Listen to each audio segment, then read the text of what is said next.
Hi everyone, welcome to another ham radio video. Today I'm decided that we're going to go ahead and update my studio speakers, the speakers I've been using to listen to my HF radios.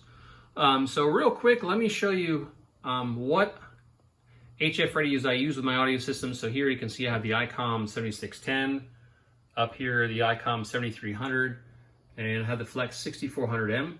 Which I have not gotten tons of time to mess with, but I'm looking forward to that. And you can look forward to future videos where I'm going to spend a lot more time with this radio and learn a lot of things and perhaps compare it to the 7610.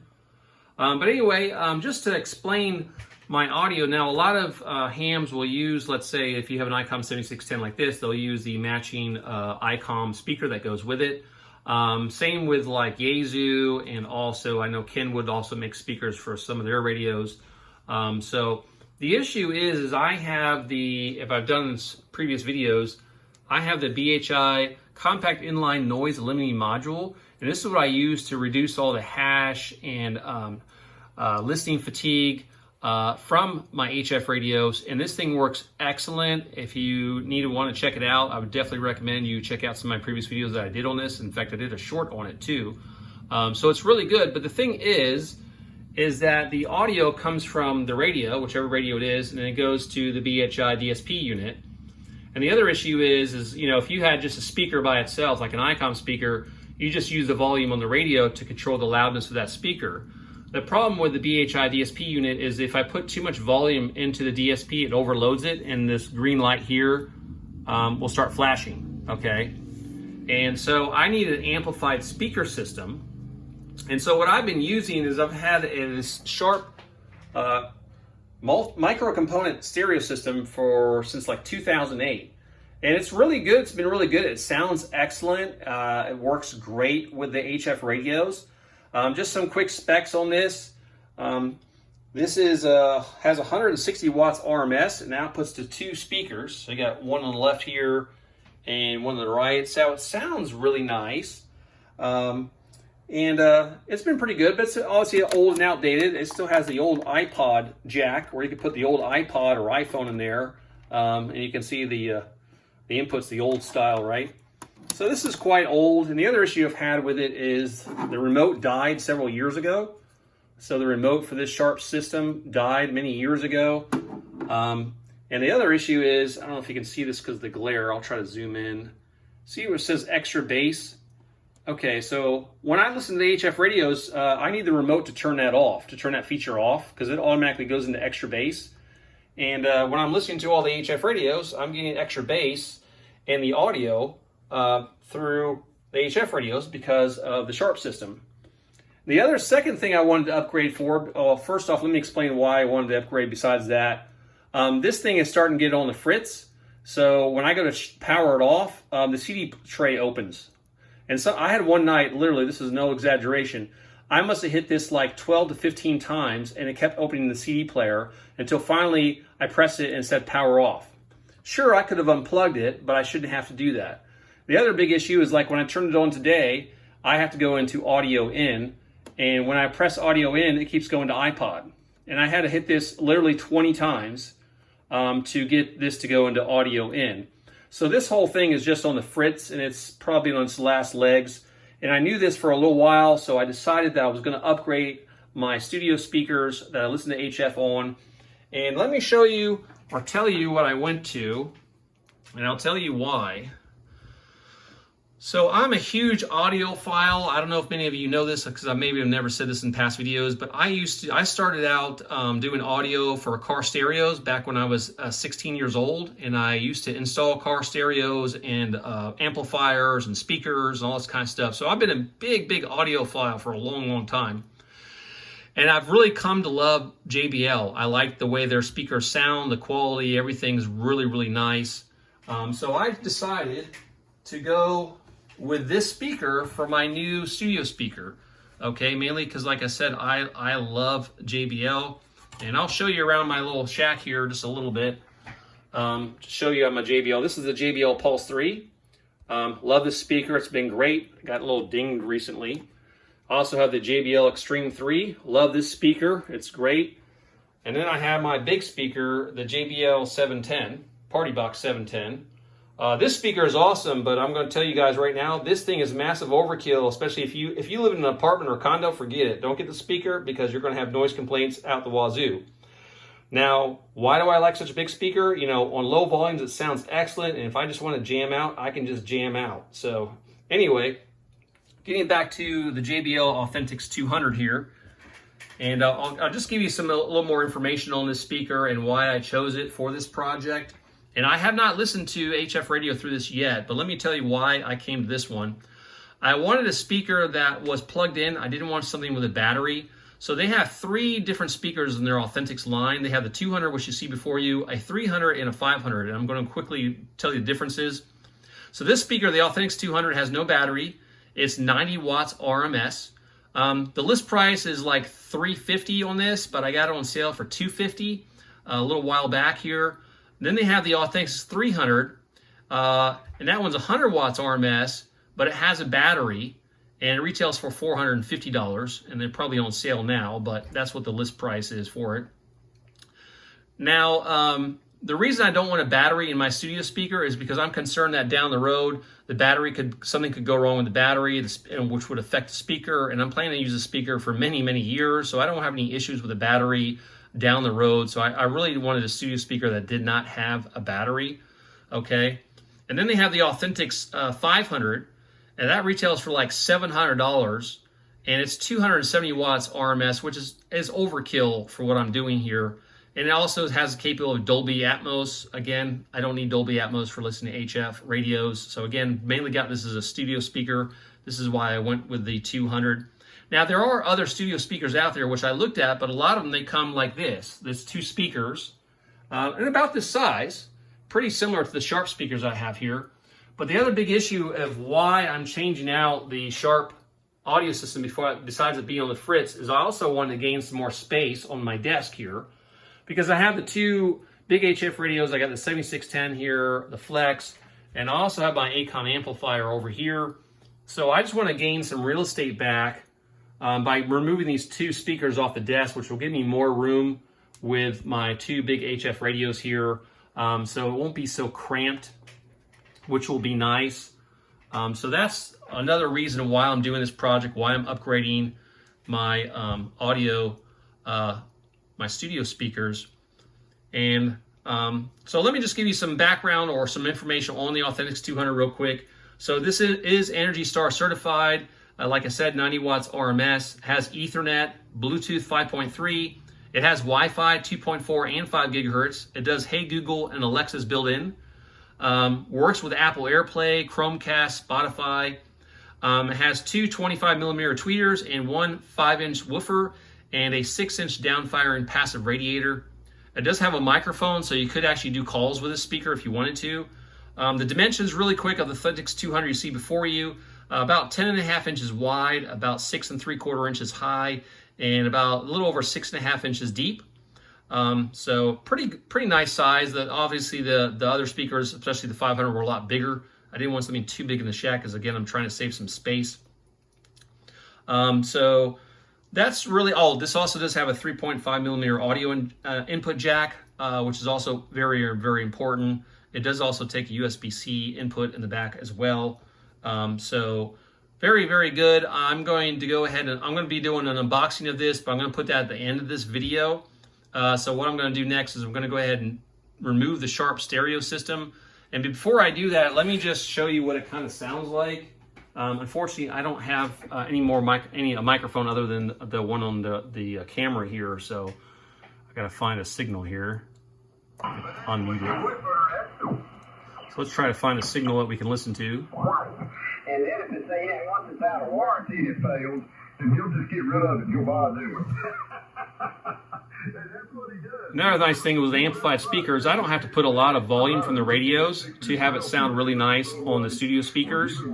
So anyway, really quick, you can kind of hear that's kind of how he operates. But I think a lot of the people left like speaker, they'll just take and then the right speaker. Take their tool, So audio-wise, I don't really have any complaints with a Sharp stereo besides it's on the Fritz and it takes up a lot of space.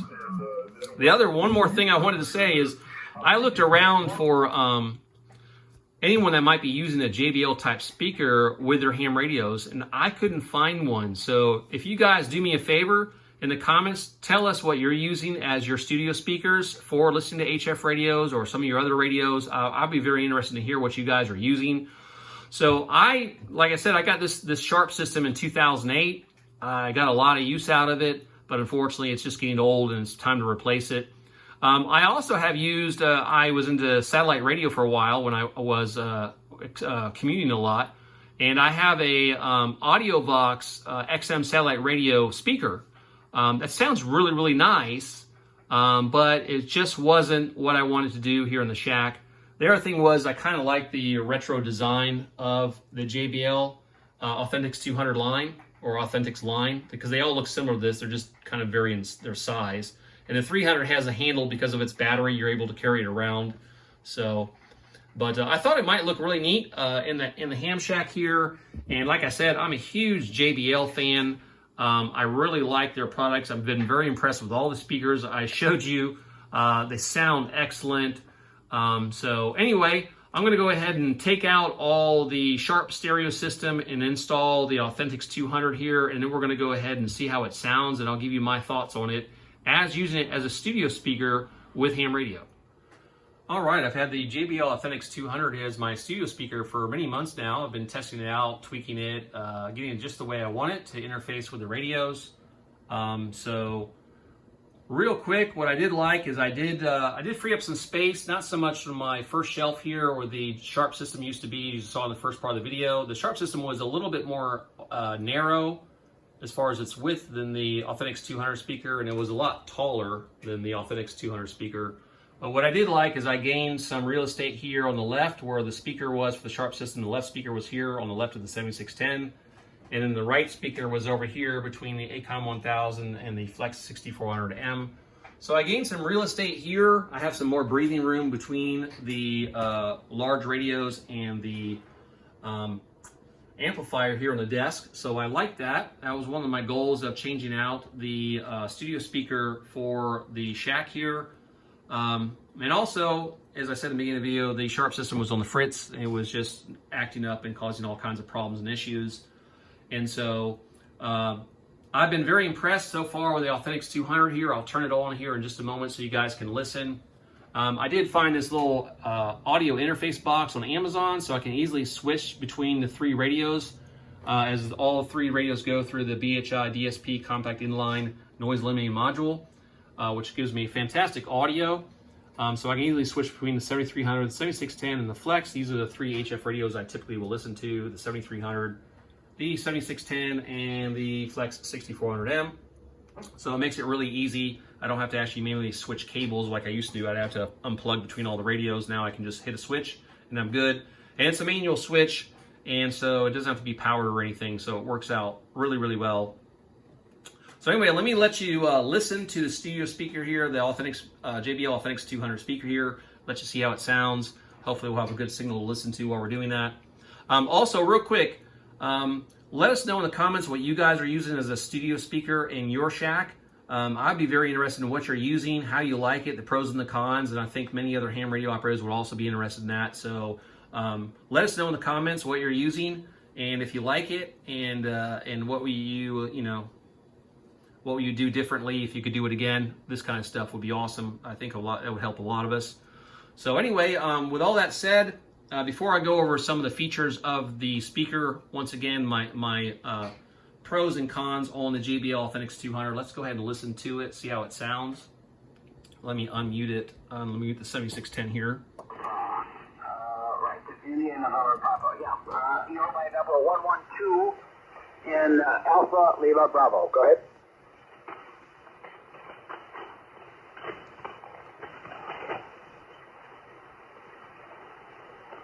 Number one, what's the state? I'm going to turn the DSP off, see how that sounds without DSP.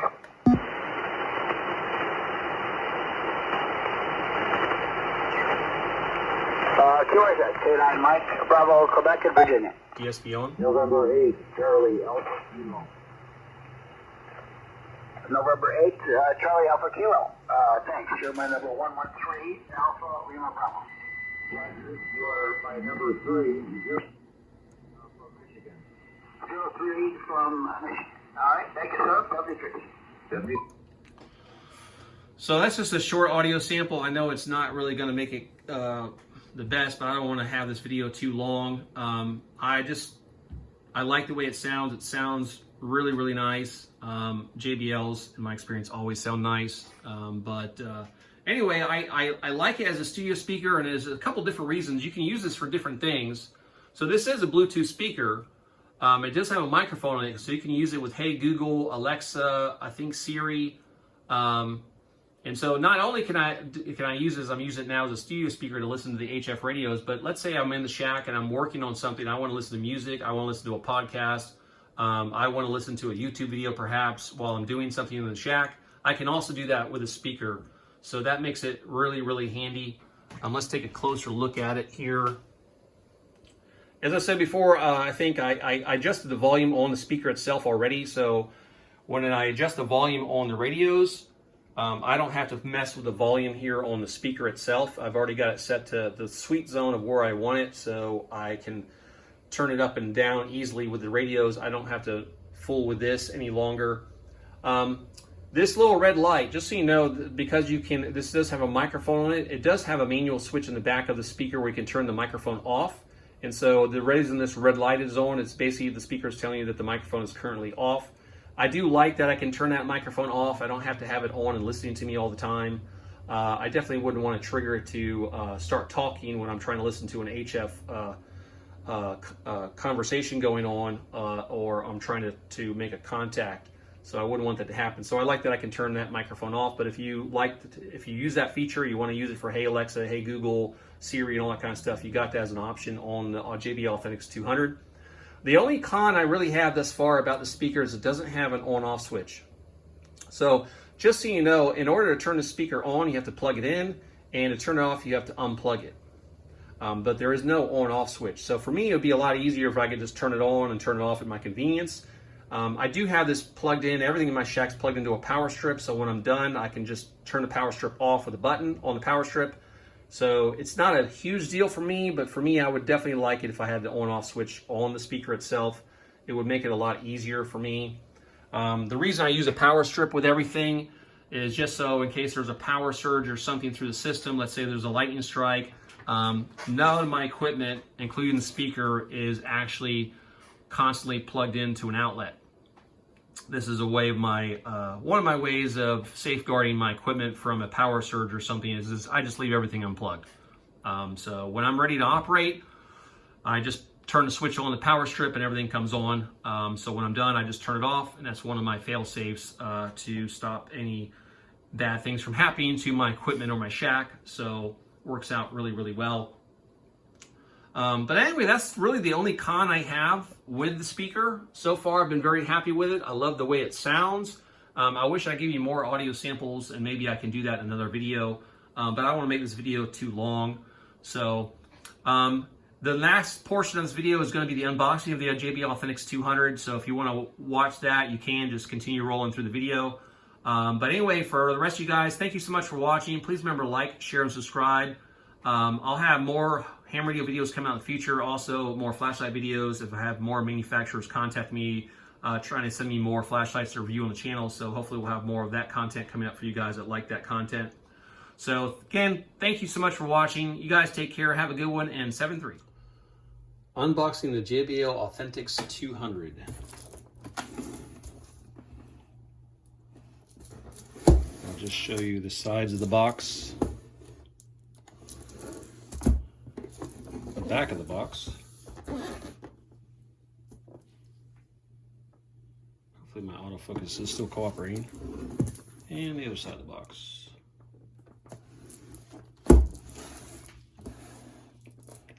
All right, let's see what we get here.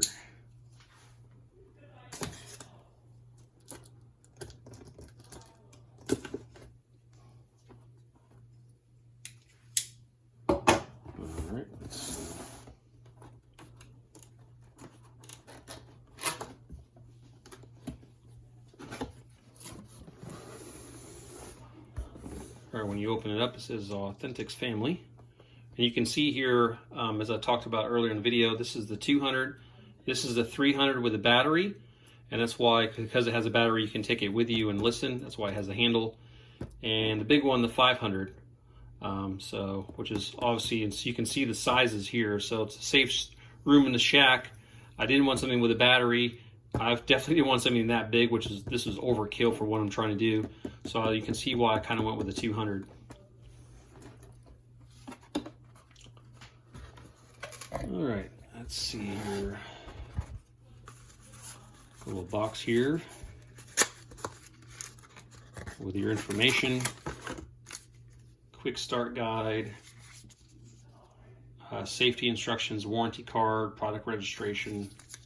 Put that back in here for now. Put that aside. Taking that off.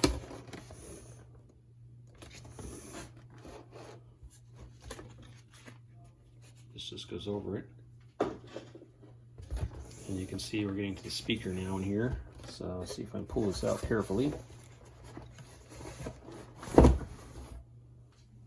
Put this off to the side real fast. We'll get back to the speaker here shortly. So looking in the bottom of the box here.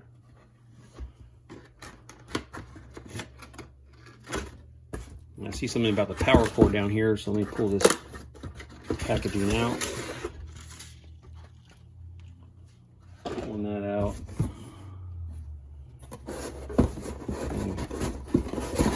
Pulling this box out. Okay, so you got this in the bottom of the box, and it looks like you have probably the power cable and stuff over here. I don't see anything else in there. Let's go ahead and open this up. It's probably just going to rip, so I can't do much about that.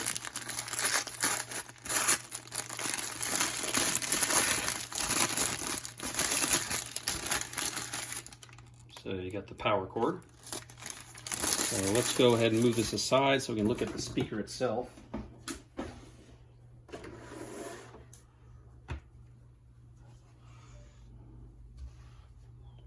All right, so make sure I got that in the frame there for you guys. Let's go ahead and unwrap this. Add a little sticker holding it together there. It's like a cloth-like material. You can kind of see the front now of the grill. So, very nice material. It's very well packaged. Looks really nice. So yeah, very nice packaging there. And so I'll show you a little bit of the 200, what it looks like here. And on the back, you got the controls and buttons. And here you have like a little, I guess if this was on display or something, you would have this here. Let me zoom in for you guys. See if I can get this in frame for you guys. So it just tells you a little bit about the speaker. It shows you can see the two tweeters here. Let me get back in frame, sorry. See the two tweeters here and the woofer and stuff, and just tells you a lot about the speaker here. So very nice. Let's take a look at the back. I might have to take this camera out here just to see things a little bit better. So sorry about the shakiness there. I zoomed in, so let me zoom back out. So it says Authentics Sound by JBL.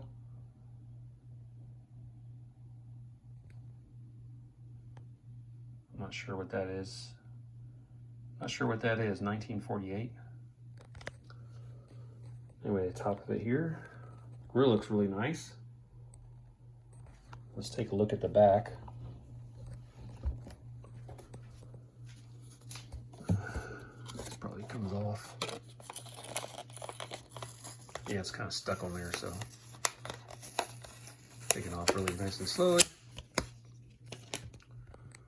All right, it says Authentics 200. You got your Ethernet port, your 3.5 millimeter audio jack, USB-C, and the power input cable. You also have this nice thing about here I didn't mention earlier. This has a switch for the microphone. So if you don't want the microphone on, you don't want this thing listening to you, you can just turn it off. So it's kind of nice. I kind of like the manual switch for that. That way you don't have computers listening to you or whatever, or automatically cut out to audio or something, or a phone call or something. The other nice thing I liked about the idea of the speaker in the shack is if you wanted to listen to music or something in your shack, you could do that too. I mean, don't get me wrong, I have plenty of other speakers I could do that with. But you could also use it in the shack for that. So if you wanted to listen to music or something while you're doing radio or other things in the shack, you can do that too. Anyway, that's the unboxing of the JBL Authentics. Darling, I've been tempted by the darkness. Telling